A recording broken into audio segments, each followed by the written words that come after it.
今仔有一只中国的渔船偷驶入来咱新竹西北边的领海，非法掠鱼，搁拒绝咱的海巡上船去检查，甚至因搁驶船去弄咱海巡的船只。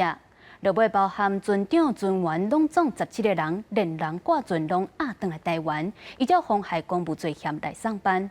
伫船顶超过2万公斤的海产，嘛拢倒转去海里。船长，马上停车！马上停车！警示声大响，话伊紧停落来，船长拢无插，向巡防舰步步进逼。人闪开！人闪开！人先去右侧。渔船弄了搁再弄，海涌喷正悬，海巡人员紧退后，掠准时机强势上船。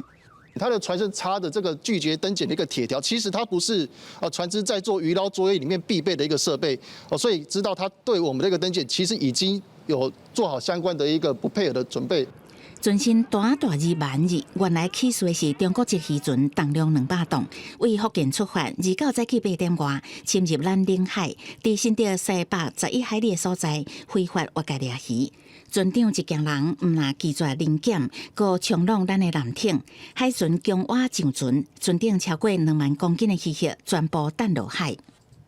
那 LED 灯板已经掉落在船侧，那在后方的这个栏杆是比较明显受损，已经内凹了。海巡舰真侪所在受损，初步估计维修100多万，因为对方渔船船身高的整体高也要先检查，对了要追究赔偿责任。海巡阁出动特勤队全身武装戒备，连人甲船押解回台。我哪敢撞？你越界？没有啊，你没有越界，那台湾人干嘛抓你啊？我又不知道啊，我以为这个是。今年前8个月，海巡取缔挖界掠鱼，中国接到500外件，这届毋但没收船只，针对挖界掠鱼的罚款，中国船长、船员17人也会照妨害公务罪嫌移送检方侦办。记者综合报道。